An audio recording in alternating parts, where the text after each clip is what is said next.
Welcome back to the Photography Clips podcast. We all have lots of old ideas laying around in the form of handwritten notes or archives. Here are some thoughts that may help you use some of those ideas in your photography. Photography is all about exploration. At least that's what everyone tells you. There is this constant drive, this constant pressure to always be seeking something new, something unusual, to seek something other than what we have. Nowhere is this truer than in the creative process or the ideation portion of photography. If you have an idea and you just can't make it work, then the common advice is to move on to the next idea. But eventually, our wells of ideas run dry.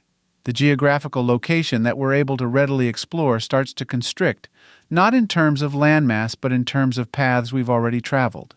The longer you are a photographer, the harder it becomes to come up with new ideas or to find new things to photograph. I'd imagine that most of us, as we look through our journals of hastily scribbled thoughts and ideas, will find as many discarded ideas as ideas we've pursued. Maybe we have even more discarded ideas than ideas that were brought to fruition. These are thoughts we've had, then we wrote them down, but then when we were looking through those thoughts for inspiration, we scrapped those ideas. Never even bothered to take a photograph. The same is likely true of your photographic archives, especially if you're not much of a note-taker. You'll look through terabytes upon terabytes of information, each series of images its own unique idea, but for whatever reason, those ideas were never pursued further.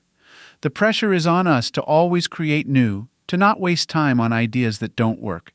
In fact, I've suggested before that spending too much time on an idea can lead to a form of procrastination.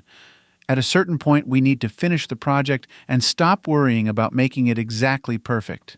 Then again, as I mentioned earlier, sometimes we simply run out of ideas for new things. So, perhaps there is merit in taking a look at those old notes and those old archives, revisit that graveyard of ideas and see what you can do with it. And why would you do such a thing? I think there are many arguments in favor of revisiting previously scrapped ideas. For one thing, there is always the change of heart to consider. This is why I've recommended in the past to look through old ideas for new inspiration. Perhaps you had the right idea, only you had that idea at the wrong time. For whatever reason, the idea didn't click with you. This isn't an especially uncommon phenomenon among creative types. Look at all of the writers out there with a half-finished novel that has been sitting on a hard drive for years, or the painter who has a closet full of partly started canvases.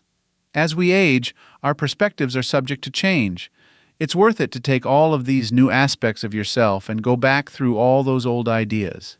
You may find, as you consider them once more, that at least one or two of these ideas are, in fact, worthy of pursuing.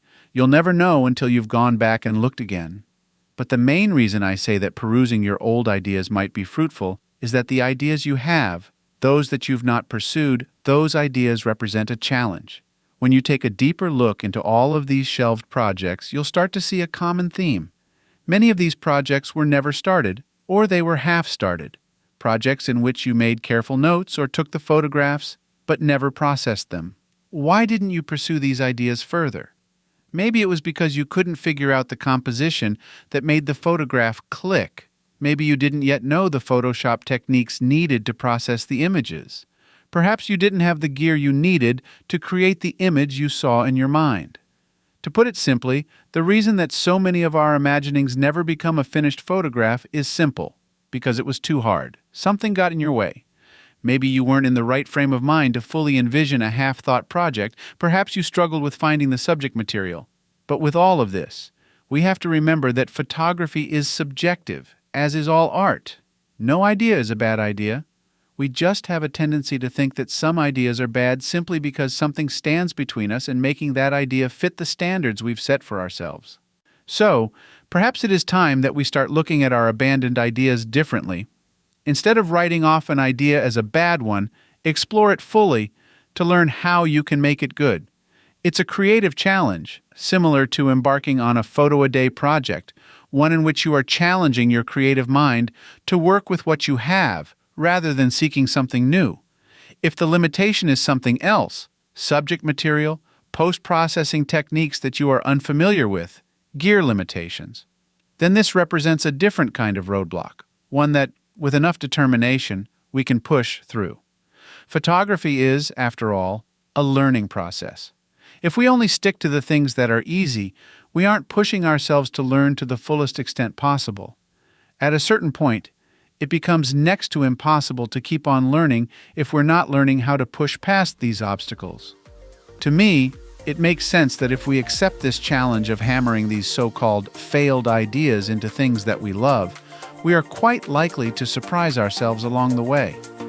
More than that, we'll learn how to work around limitations and how to work past those times when the creative new ideas just aren't flowing.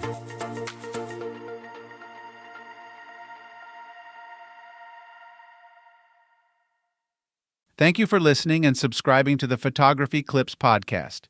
If you would like to learn more about my photography, please visit photographyclips.com. I hope you have a wonderful day. Now go and enjoy the beauty of God's creation through your lens.